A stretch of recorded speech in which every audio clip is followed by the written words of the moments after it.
அனைவருக்கும் வணக்கம்.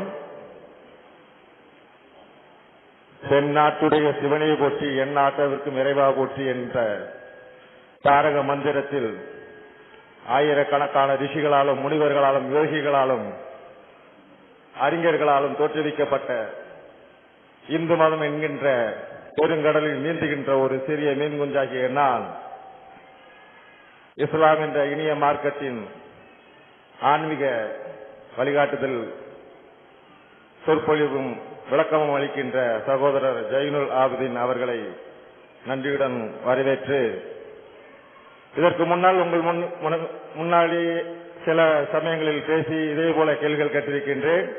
அதே போல தற்போது 3 கேள்விகள் முதலில் இங்கே இருக்கின்ற அதிராம்பட்டினத்தில் இருக்கின்ற இஸ்லாமிய சகோதரர்கள், எங்களுடைய முன்னோர்களே, எங்களுடைய தொப்புள்கொடி உறவுகளே, இவர்கள் யாரும் அரேபியாவிலிருந்து வந்தவர்கள் அல்ல. எங்களுக்கும் இவர்களுக்கும் நிறைய பிணைப்புகள் உண்டு. இன்று வரை நாங்கள் சகோதரத்துவமாகவே பழகி வருகின்றோம். எங்களுடைய பாட்டன் காலத்திலிருந்து, எங்களுடைய தகப்பன் காலத்திலிருந்து வியாபார நிமித்தமாகவோ உறவு முறைகளாகவோ கல்வி, இங்க இருக்கின்ற காதர் மொய்தீன் கல்லூரி என்கின்ற பெருங்கல்லூரியில் படித்த மாணவர்களாகவோ நாங்கள் தொடர்புடையவர்கள். ஆகவே இங்க இருக்கின்ற இஸ்லாமியர்கள் நாங்கள் புதிதாக தொடர்பு கொள்ளக்கூடியவர்கள், நாங்கள் சகோதரத்துவத்துடன் பழகக்கூடியவர்கள். என்னுடைய கேள்வியானது சில வித்தியாசமாகத்தான் இருக்கும். ஏனென்றால் உங்களுக்கு சாதாரணமான கேள்வியை கேட்பதற்காக நான் வரவில்லை. என்னுடைய கேள்வி 3 கேள்விகள் கேட்க வேண்டும். ஏன்னா நிச்சயமாக உங்களிடம் பதில் இருக்கும். அது வேறு மாதிரியே சொல்லுவீர்கள், இருந்தாலும் பதில் இருக்கும். முதலாவதான கேள்வி, இஸ்லாம் சில கடமைகளை வகுத்திருக்கிறது.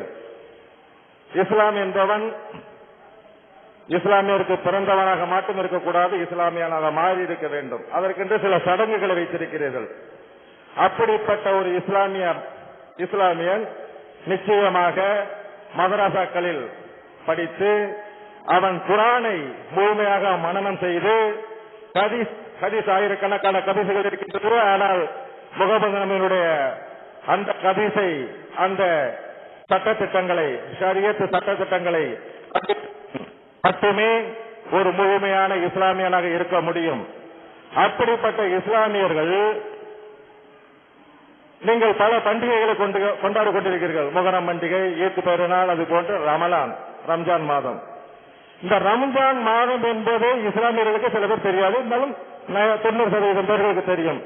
ஏன் அந்த மாதம் புனித மாதமாக இருக்கிறது, எதற்காக அங்கே நோன்பு இருக்கிறீர்கள்? அது அரேபியாவில் தோற்றுவிக்கப்பட்டதாக இருந்தாலும் இந்தியாவில் இருக்க இஸ்லாமியர்களை கடைபிடிக்கிறீர்கள். அதற்கு உண்மையில் அந்த ரம்ஜான் நோன்பு என்பது மனதுக்கும் உடலுக்கும் நல்லது, பல விஷயங்கள் நல்லது. அந்த ரம்ஜான் நோன்பை பற்றி தெரியாதவர்கள், ரமஜான் எந்த மாதத்தில் என்று தெரியாதவர்கள், ஹிஜ்ரி என்று தெரியாதவர்கள், அதாவது இஸ்லாத்தில் காபீர்கள் என்று சொல்லப்படுகின்ற எங்களை போன்ற, முக்கியமாக சொல்ல வேண்டுமானால் இஸ்லாத்தில் கடவுளுக்கு இணை வைக்கிறவன், அவன் சொர்க்கத்திற்கு அவனுக்கு இடமில்லை.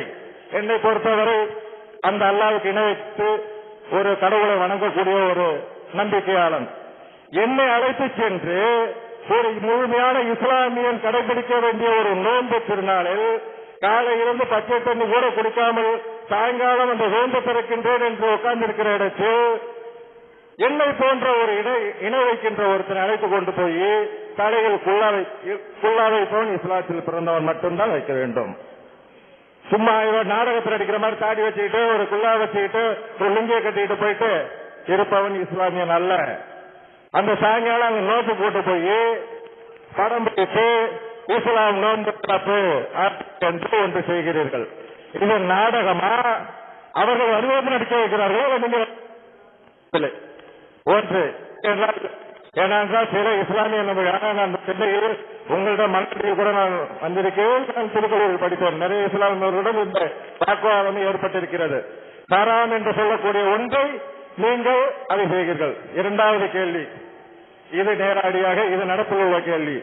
இரண்டாவது கேள்வி, இறைவன் என்ற பரம்பொருளுக்கு எங்களுக்கு நாங்கள் பல உருவங்கள் கொடுத்திருக்கிறோம். ஆனால் கடைநிலையில் அது உங்களுடைய ஜாகி நாகிக்காகட்டும், ஒபைஸாக இருக்கட்டும், நீங்களாக இருக்க, நீங்கள் மிதவாக முஸ்லிம் அழகாக சொல்வீர்கள். சிலவர்கள் அதிகமாக பேசுவார்கள். பரம்பொருளுக்கு கடைசியில் உருவம் இல்லை. அது இந்து மதத்தில் இருக்கின்ற 4 வேதங்களாக இருக்கட்டும், உபநிஷதங்களாக இருக்கட்டும், எங்களுடைய சாஸ்திரங்கள் அனைத்திலும் இறைவனுக்கு கடைசியில் அவன் அருவமற்றவனே. ஆனால் இருக்கும் பொழுது அது உருவமாக நடித்து ஒரு மனதில் உண்டுகின்ற உதாரணத்தை சொல்லுகிறார்கள். ஆதிசங்கரன் சொல்லுகிறார், எங்களுடைய மதம் சொல்கிறது. அப்படிப்பட்ட ஒரு நிலையில் கடவுள் அல்லாஹ் என்பதற்கு உருவமற்ற ஒன்று அப்படின்னு இங்க சொல்றீங்க. ஏக இறைவனுக்கு உருவம் இல்லை. ஆனால் அந்த இறைவன் இடையில் ஒருவரை அனுப்புகிறார், ஜிப்ரியல் என்று ஒருவரை, இறை வானவர் முகமது நபி அவர்களுக்கு அல்லாஹ் அவர் மூலியமாகத்தான் சொல்கிறார். உங்களுடைய நூலில் ஒன்றில் படித்தேன், அல்லாஹ் முகமது நபிக்கு அவது காட்சியளித்தாரா என்று. நான் படித்த ஞாபகம் இருக்கிறது, உண்மையா என்று தெரியவில்லை. ஒரு முறை காட்சியளித்தார் என்று உங்களுக்கு எழுதியிருக்கிறீர்கள் என்று ஞாபகம். சரி, அல்லாஹ்வுக்கு தான் உருவம் இல்லை, இடைப்பட்ட வானவருக்கு இருக்கிறதா? அந்த ஜிப்ரியல் போன்ற இன்னமும் இறை தூதர்களுக்கு அல்லாஹ்வுடைய செய்திகளை இடைத்தூதராக பயணித்து அந்த செய்திகளை பரிமாறுகின்ற அந்த வானவர்களுக்கு உருவம் இருக்கின்றதா? அல்லாஹ்வுக்கு மட்டும்தான் இல்லையா, இல்ல இடையில் இருக்கின்ற வானவர்களுக்கு இல்லையா? ஏன்னா எங்களிடம் அந்த மாதிரி நாங்கள் சென்று கொண்டிருக்கிறோம். இது 3வது கேள்வி. நிச்சயம் புரிந்து கொண்டிருப்பீர்கள் என்று நினைக்கிறேன். 3வது கேள்வி,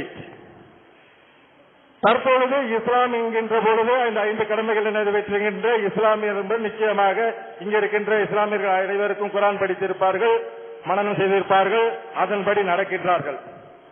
ஆனால் குர்ஆனில் சொல்லப்பட்டிருக்கிறபடியோ ஹதீஸில் சொல்லப்பட்டிருக்கிறபடியோ அனைத்து இஸ்லாமியர்கள் இருக்கிறார்களா? அனைத்து இஸ்லாமியர்கள் நடக்கிறார்களா? அது வாழ்வியலாக இருக்கட்டும், நடைபெற்ற பொருளாதாரமாக இருக்கட்டும், ஏதோ ஒன்று நிச்சயமாக இஸ்லாம் தோன்றிய சவுதி அரேபியாவாக இருக்கட்டும், அங்கே இருக்க மதீனாவாக இருக்கட்டும், இல்லை இந்தியாவாக இருக்கட்டும், அத்தனை பேரும் இஸ்லாமியர்களாக இருக்கின்றார்களா? இல்லை. அந்த இஸ்லாமுக்கு புறம்பாக இருக்கின்ற சகோதரர்கள் கூட அப்படி நிச்சயமாக 100க்கு 100 குர்ஆனில் சொல்லப்பட்டபடியோ ஹதீஸில் சொல்லப்பட்டபடி நிச்சயமாக அவர் வாழ்வது இல்லை. அப்படி இருக்கின்ற காலகட்டத்தில் இந்து மதத்தை பற்றி 100 இந்துக்களை எடுத்துக்கொண்டால் 80 இந்துக்கள் சாமி கும்பிடுவார்கள்.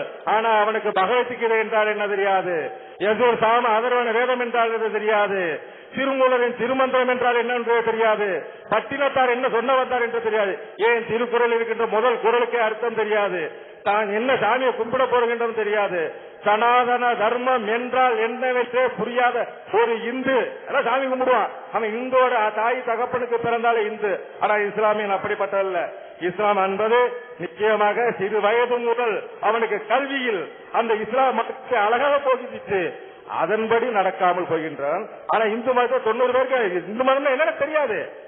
இதோ வருகிறார், இயேசு வருகிறார் 2000 வருஷத்துல இந்த அப்படி சுவிசேஷம் கூட்டி செவிடன் கேட்கிறான், கூடன் பார்க்கிறான் போடுற கூட்டத்துக்கும் போய் உட்காந்துட்டு வந்து தலையில அடிச்சா அதுக்கும் உட்காந்து வச்சுட்டு வந்துருவான். ஏன்னா நம்ம ஆளுக்கு அந்த அளவுக்கு தான் இங்க விட விஷயங்கான இந்துக்களுக்கு 90% பேருக்கு சொல்கிறேன். நான் என்ன இங்க வேண்டுகிறேன் என்றால், நீங்கள் ஒரு இஸ்லாம் ஒரு இனிய மார்க்கம் அருமையானதான். மாற்று மத சகோதரர்களுக்கு இஸ்லாத்தை பற்றி ஏதேனும் சந்தேகம் இருந்தால் நீங்கள், ஆனால் அடிப்படையில இந்து மதத்தையே தெரியாதவனுக்கு இன்னொரு மதத்தை நீங்க சொல்ல வருகிறீர்களே. நான் என்ன சொல்ல வருகிறேன் என்றால், நீங்கள் இஸ்லாத்தில் இருக்கின்ற அந்த நிச்சயமாக அந்த சதவீதம் போட்டு சொல்ல முடியாது. உங்கள் மார்க்கத்திற்கு புறம்பட்டு நிற்கிறவர்களை நீங்கள் முதலில் திருத்தலாமே. ஒண்ணுமே தெரியாத முட்டாள கூப்பிட்டு வந்து நீங்க இஸ்லாத்து, இது நான் இன்னும் வெளிப்படையாக சொல்கிறேன். இன்னும் என்னிடம் நிறைய பேர் ஊர்ல கிளோட சொன்னாங்க, அவங்க வந்து எப்படி வந்து சுவிசேஷ கூட்டம் 6வது கூட்டம் மோகன்சீல் RS சர்க்கோணம் பண்றவர்கள் அந்த கொண்ட கடலையும் பிஸ்கட்டையும் கொடுத்து கிறிஸ்தவத்துக்கு மாற்றுகிறார்களோ அல்லலையா கும்பல் ஒன்று இருக்கிறது. எனக்கு கிறிஸ்தவர்களுக்கு ஏகப்பட்ட பிரிவுகள் இருப்பதில் பெந்தகோஸ்தே ஒரு பெரிய அளவில் மிஷனரி கூட்டங்கள் தெரிந்து கொண்டிருக்கிறது. அதே போன்றுதானே இந்த இஸ்லாம் இனிய மார்க்கம் என்ற ஒரு கூட்டத்தை கூட்டி மாற்று மதத்தவர்களை ஏதோ ஒரு விதத்தில் மாற்றுகிறார்களே என்ற ஒரு ஐயப்பாடும் அவர்களுக்கு நிகழ்கிறது. அதாவது சில விஷயம் தெரிந்த இந்துக்கள் என்னிடம் கேட்டார்கள், இல்லை இல்லப்பா அவருக்கு இஸ்லாம் என்ற இனிய மார்க்கத்தை உங்களுக்கு சொல்லுகின்ற பொழுது மாற்று மதத்தில் இருப்பவர்களை இஸ்லாத்திற்கு மாற்றுவதற்கான ஒரு வழிமுறைதானே அது அப்படி என்றார்கள். இல்லை, அப்படியெல்லாம் இல்லை. ஏனென்றால் நான் 3 வருடம் சென்னை புதுக்கல்லூரியிலும் ஐசோசிலும் வாழ்ந்தவன்.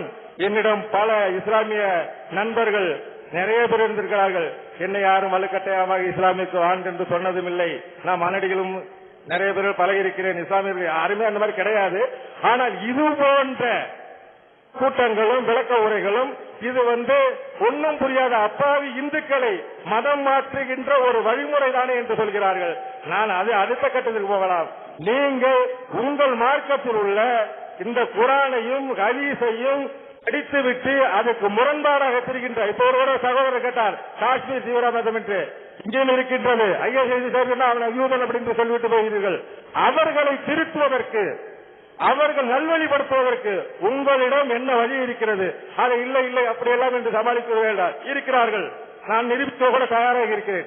முதலில் தன் மார்க்கத்தில் உள்ளவனை திருத்திவிட்டு அடுத்த மார்க்கத்தில் உள்ளவனுக்கு நீங்க அறிவுரை கூறினால் அது என்னை பொறுத்தவரை சால சிறந்ததாக என்று கூறி உங்களுடன் பேசிய எனக்கு இந்த நல்ல வாய்ப்பு கொடுத்த அதிராம்பட்டு என்ற சகோதரர்களுக்கும் உங்களுக்கும் என்னுடைய மனமார்ந்த நன்றியை கூறி விடைபெறுகிறேன். ஜெயஹிந்த்.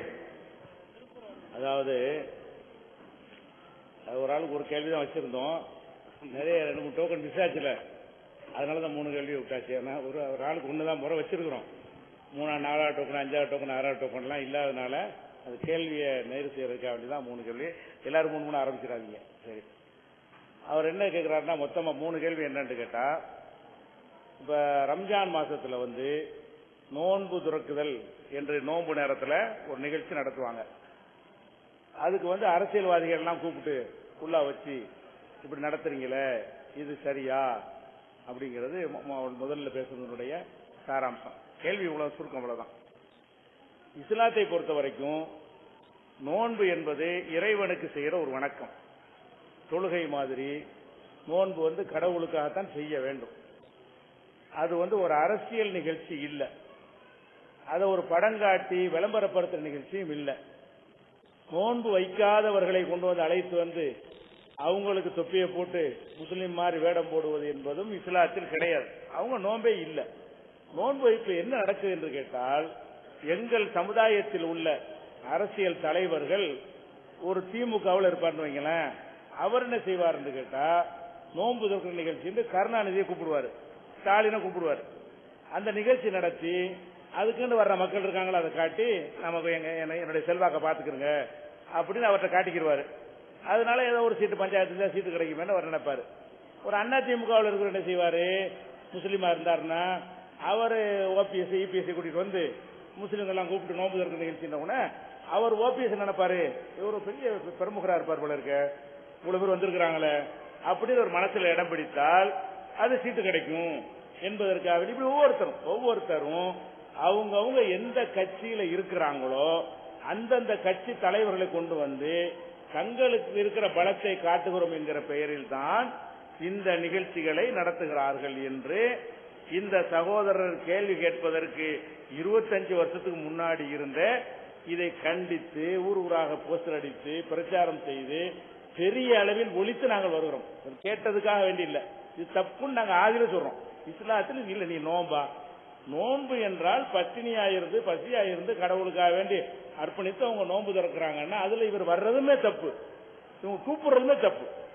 நோன்பு திறக்குதல்ங்கிற அந்த வணக்கத்துக்கு கூப்பிடுறது என்பது அவர் நடிக்கத்தான் வர்றாரு, நீங்கள் நடிக்கத்தான் செய்றீங்க. இறை வழிபாட்டை எதுக்கு அரசியலாக்குறீங்க? இறை வழிபாட்டு அவங்கவுங்களை விட்டுற வேண்டியதானே. இது செய்வது என்ன ஆகுதுன்னு கேட்டா, அங்கே இருந்து ஒருத்தன் என்ன செய்யறான், நீ மாரியம்மா கூழ் ஊத்துனா குடிப்பியான்னு கேட்கறான். கேட்கறா சரிதானது, இவர் நோம்பு கஞ்சி குடிச்ச மாதிரி என் கூழ குடி நீ அப்படின்னு கேட்கறான். அப்ப 2 சம்பவங்களுக்கு மத்தியில இதனால ஒரு கசப்பு வேற ஏற்படுது. உங்க வேலையை நீங்க முஸ்லீமும் இதுக்கு காரணமா இருக்கிறான், இதனால விரிசல் ஏற்படுது. விரிசல் ஏற்படுறதுக்கு காரணம் என்ன? சமூகங்கள்ல இந்த அரசியல்வாதிகள் இவங்க எல்லாம் கொண்ட ஆன்மீகத்தை நுழைச்சி குழப்பத்தை ஏற்படுத்தினால் ஏற்படுகிறது. நாம இதை ஆதரிக்கவில்லை, இஸ்லாம் ஆதரிக்கவில்லை. இஸ்லாம் இறைவனுக்கு திருப்தியோட மன நிறைவோட அல்லாவுக்காக அந்த காரியத்தை செய்யணும். இதுக்கு விளம்பரப்படுத்தலாம் இல்லை. இன்னும் சொல்ல போனாங்க, நோன்பு திறப்பதற்கு ஒரு டைம் எங்களுக்கு இருக்குது. என்ன டைம்? சூரியன் மறைந்த உடனே திறக்கணும். 6-7க்கு சூரியன் மறைந்தால் 6-7க்கு நாங்க நோன்பு திறந்துடணும்.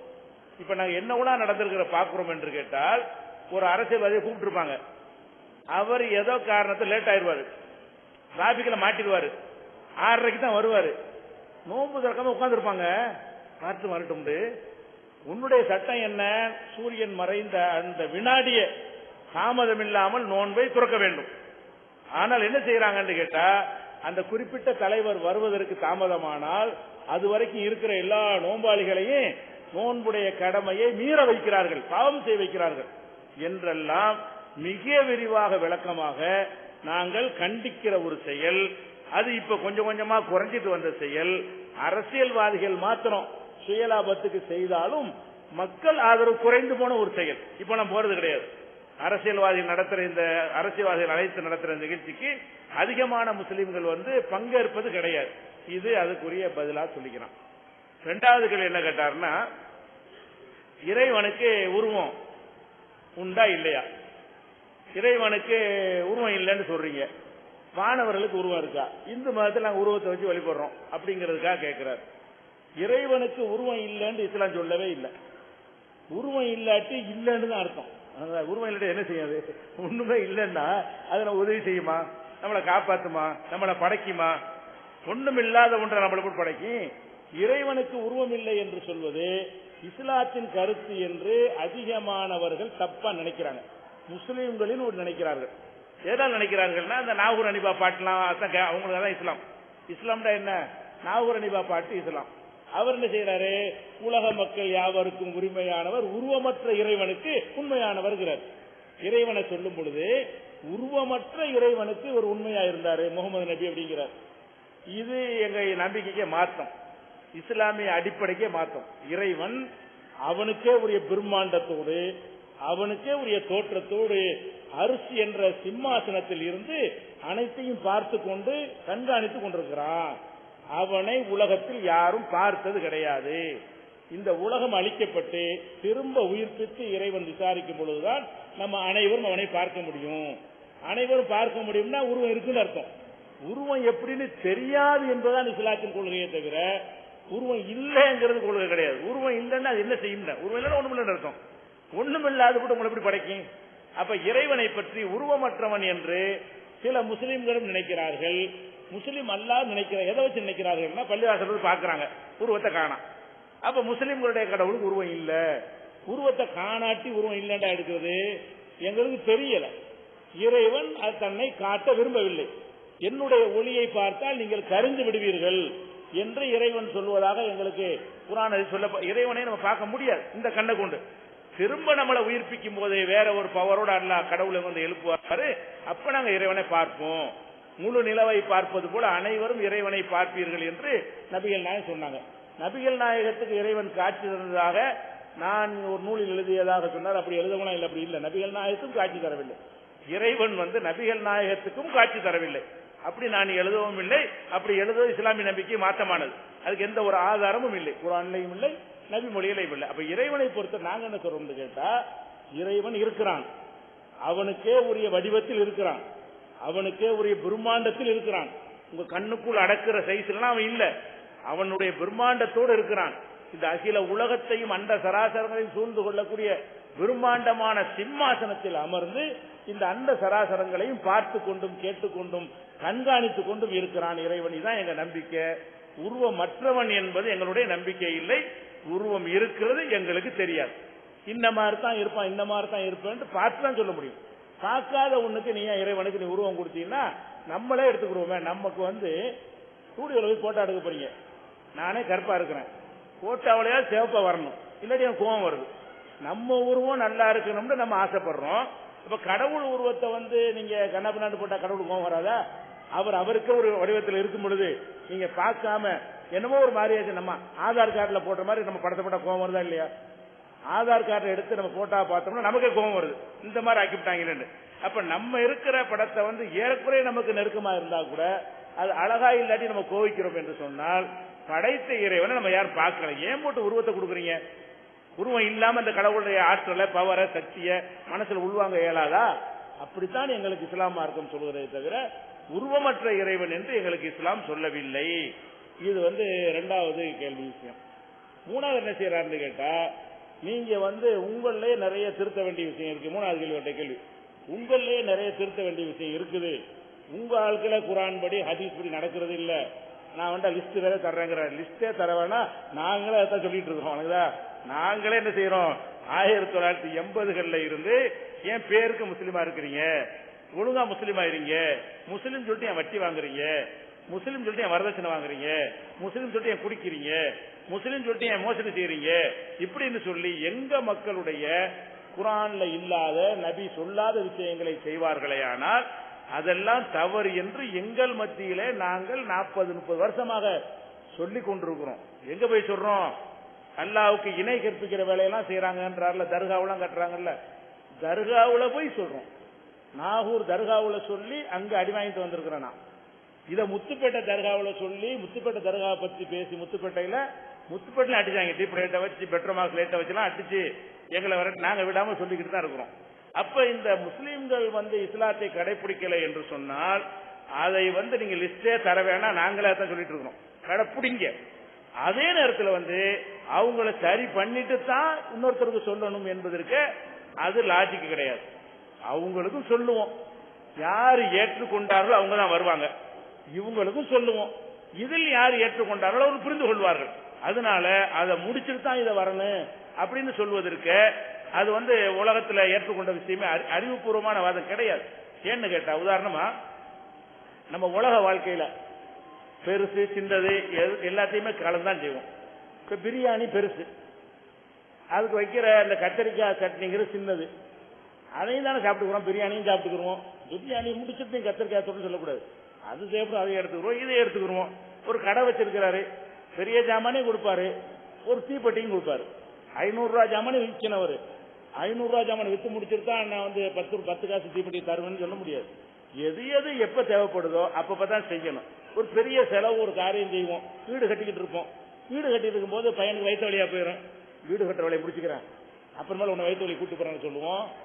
அதை செய்யும்போது அதை செய்வோம், இதை செய்யும்போது கலந்துதான் செய்யறோம். நம்ம எந்த காரியம் செஞ்சாலும் இவனுக்கு சொல்லிட்டு தான் இவனுக்கு சொல்லணும், அவனுக்கு சொல்லிட்டு அவனுக்கு சொல்லணும் கிடையாது. இன்னும் சொல்ல போனா எங்க இஸ்லாமிய நம்பிக்கை பிரகாரம் மனிதர்களை நேர்வழிக்கு கொண்டு வர்றது எங்க கையில இல்ல, எவன் கையிலும் இல்ல.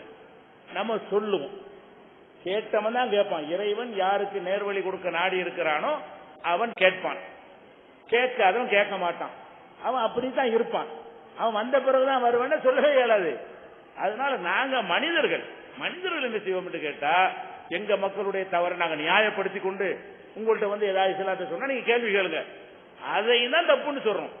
நாங்களே தப்பு செஞ்சாலும் தப்புன்னு சொல்லுகிறோம், தப்பு தான் யார் செஞ்சாலும் அப்படின்னு சொல்லும் பொழுது நீங்க முஸ்லிம்களை எல்லாம் அவ்வளவு தப்பா நடக்கிறாங்க, ஒழுங்கா இல்ல, அவங்கள சரி பண்ணிட்டு வாங்கன்னா அதை நாங்க மறுக்கல. சரி பண்றது அர்த்தம் என்ன, சொல்லுவது, சொல்லிட்டு தான் இருக்கிறோம். அவனை கூட சேர்க்கிறது அர்த்தம் முடிஞ்சா யாருக்கு முடியாது, யாருக்காச்சும் முடியுமா? யாருக்கு ஒரு தகப்பனே 4 பிள்ளை வச்சிருக்கிறான், அவன் சொல்றதுல 4 பிள்ளை கேட்டுருமா? கேட்காது. 4 பிள்ளை கேட்கலங்கிறனால உன் பிள்ளைக்கு சொல்லிட்டு ஊருக்கு வான்னு சொல்ல முடியுமா? ஒருத்தனுடைய பிள்ளை 4 பேர் குடிகாரனா இருக்கிறான், அப்பங்க நான் எவ்வளவு சொல்லி பாக்குறேன் கேட்க மாட்டேங்கிறான், இவங்க கேட்டு துணைய மாட்டாங்கன்னு சொல்லிட்டு வெளியில மக்களே குடிக்காதீங்க, எனக்கு தப்பாது. அடே நான் என் பிள்ளைக்கு சொல்ல வேண்டிய சொல்லிட்டப்பா, நான் என்ன செய்வேன் வராட்டி? யார் கேட்கிறானோ அவனுக்கு சொல்றேன், நான் சொல்வது யாரு கேட்கிறார்களோ அவர்களுக்கு சொல்லிக்கொண்டே இருப்பேன் அப்படிங்கிற அடிப்படையில் தானே தவிர இது முஸ்லீம்கள் எல்லாம் அப்படி விட்டுட்டு எங்களுக்கு இஸ்லாத்தை சொல்லி நீங்க எங்களை ஒரு இஸ்லாத்துக்கு இழுக்கிறதுக்கு மதமாற்றம் பண்றீங்களே என்ற தோரணையில் அவர் கேட்கிறாரு. மதமாற்றம் பண்றதுங்கிற தோரணையில் இது கேட்கவே இல்லை. எதுக்கு இது நம்ம முன்னூறுல சொல்லிட்டோம், எதுக்கு சொல்றோம்னு கேட்டா, இஸ்லாம் ஒரு பயங்கரமான மார்க்கம் நீங்க நினைச்சீங்கன்னு வைங்களேன், நீங்க என்ன வெறுப்பீங்க, நான் உங்களை வெறுப்பேன், 2 பேர் ஒருத்தர் முகம் கொடுக்க மாட்டோம், நமக்குள்ள அண்ணன் தம்பி யாருக்கு பக்கத்து வீட்டுல இருந்து பேசிக்கிற மாட்டோம், சண்டை வரும். அது வரக்கூடாதுன்னு சொன்னா, ஓ நாங்க இதைத்தான் செய்யறோம், இதுக்கு தான் பலதார மனம் இருக்குது. நீங்க என்ன செய்றீங்க, இவங்க பொம்பளையில ஒரு பொம்பளை வச்சுக்கிட்டு நிறைய பொம்பளோட குடும்பம் நடத்துறாங்கன்னு ஒரு கருத்துல இருக்கிறீங்க. அதனுடைய விளக்கத்தை சொல்லும் பொழுது அந்த கசப்பு உங்களுக்கு நீங்கிறோம். இல்ல ஒரு காரணத்தை சொல்றாங்க, சரியா தான் இருக்குது, அவங்க நம்பிக்கை அது, நம்ம நம்பிக்கை அது அப்படின்னு எடுத்துக்கொண்டால் புரிந்துணர்வு ஏற்படும். இந்த இஸ்லாமிய மார்க்கத்தில் இஸ்லாத்து வாங்கணும் உங்களுக்கு கூப்பிட்டோமா? கிடையாது. எங்க மார்க்கத்தை பற்றி நீங்கள் தப்பா நினைச்சீங்கன்னு சொன்னா அதை நீக்கிற கடமை எங்களுக்கு இல்லாம யாருக்கு இருக்கிறது? இப்ப நாங்க குண்டு வைக்கிறோம் தீவிரவாதி நினைக்கிறீங்க, நாங்க தானே அதுக்கு பதில் சொல்லணும். நாங்க பெண்களை கொடுமைப்படுத்தணும்னு நினைக்கிறீங்க, அதுக்கு நீங்க எப்படி பதில்? நாங்க தான் சொல்லணும். அதுக்கு நாங்கள் முஸ்லீம் பெண்களை கொடுமைப்படுத்துகிறார்கள் நீங்க தப்பா நினைச்சீங்கன்னு சொன்னா உங்களை அழைத்து விட்டு அப்படிலாம் கொடுமையெல்லாம் படுத்தலைங்க, என்னென்ன காரணம், சிலது எங்க ஆளுகளை தப்பா செய்யறாங்க, அது இஸ்லாத்துல இல்ல, சில ஆளுக்கு கரெக்டா இருக்கு, நீங்க தப்பா விளங்கிட்டீங்க, இப்படித்தானே நாங்க சொல்ல முடியும். அதே மாதிரி என்ன செய்யலாம், அந்த சகோதரர் இதே மாதிரி ஒரு நிகழ்ச்சி நடத்தி எங்களுக்கு கூட நாங்க வர்றோம், இந்து மதம் குறித்து என்ன கேள்வினாலும் கேளுங்கன்னு சொல்லுங்க, நாங்க வரவேற்போமே. நாங்க என்ன செய்யறோம், உங்களை பற்றி எங்களுக்கு தப்பான எண்ணம் இருந்தால் அதை போக்குற நிகழ்ச்சி நீங்கள் நடத்தினால் நானே கூட வர்றேன் இன்ஷா அல்லாஹ். எனக்குதா இந்த மக்கள் வருவார்கள், நான் எந்த ஊர்ல இருந்தாலும் நான் உனக்கு வாக்குறுதி கொடுத்ததுக்காக வேண்டி நானும் ஒரு ஆடியன்ஸா வந்து உட்கார்ந்து உங்கள்கிட்ட கேள்வி கேட்க வர்றேன். அது எதுக்கு வரணும்னு கேட்டா, உங்களை பற்றி எங்களுக்கு கசப்பு இருந்தால் நீங்கள் தான் நீக்க வேண்டும், எங்களை பற்றி உங்களுக்கு கசப்பு இருந்தால் நாங்க நீக்கணும். அப்படி நீக்கினால் இஸ்லாத்தில் வந்துருவாங்களா? கசப்பு நீங்கிறேன், வெறுக்க மாட்டோம், ஒருத்தர் வெறுக்க மாட்டோம். வாய்க்கு அவருக்கு கொடுக்கப்பா, நீ உனக்கு போப்பா அப்படின்னு சொல்லக்கூடியவர்களாக நீங்கள் மாறுவீங்க, நாங்கள் மாறுவோம். அதானே தவிர எந்த விதமான மதம் மாற்றம்ங்கிற ஒரு விஷயத்தை நான் ஆரம்பத்தில் சொல்லிட்டேன். கட்டாய மத மாற்றம் கூடாது, ஆசை வார்த்தை கூடாது. ஆனா ஒண்ணு, எங்க மதத்தை பற்றி யாராவது கேட்டால் நான் அதுல இருக்கிறதுனால நான் அதைத்தான் சரின்னு சொல்லுவேன். நீங்க இந்து மதத்தை நீங்க அதைத்தான் சரின்னு சொல்லுவீங்க. இப்படி எல்லாரும் அவரவர் மதத்தில் உள்ளதை சரின்னு சொல்ற மாதிரி அது கேட்கிறவங்களுக்கு இதுதான் சரியான கொள்கைன்னு சொல்லுவோமே தவிர, அப்படி இல்லாம மாற்றம் நடிக்கிறேன்னு அர்த்தம். நான் அப்படி இல்ல அப்படிலாம் கிடையாது நான் சொன்னேன்னு சொன்னா நான் உங்கள்கிட்ட ரெட்ட பேசம் போறேன்னு அர்த்தம். நான் என்னவாக இருக்கிறேனோ அதுவாகத்தான் என்னை நான் வெளிப்படுத்தணும். அதனால இஸ்லாம் பற்றி கேட்கும் பொழுது என்னென்ன காரணத்துக்கு இஸ்லாம் இதெல்லாம் சொல்லுதுங்கிறது நாங்க உங்களுக்கு விலைக்கு சொல்லுவோம். அந்த கடமை தப்புன்னு சொல்லுவீங்களா? மதத்துக்கு எல்லாரும் வாங்கறது சொன்னோமா, கூப்பிட்டோமா? இப்ப கூப்பிடவே இல்லை, எதுக்கு பேசணும்? 300 சொல்லிட்டோம், நம்ம அண்ணன் தம்பியை பழகும். உங்க கொள்கை வேற எங்க கொள்கை வேற இருக்கலாம், அதுக்கே அடிச்சுக்கிறேன்னு, அதுக்கே நமக்குள்ள மோதிக்கிறேன்னு ஒருத்தர் திட்டிக் கொள்ளணும். இதுதான் சரியா? சகோதரருடைய 3 கேள்விக்கு சுருக்கமாக சொல்லியாச்சு.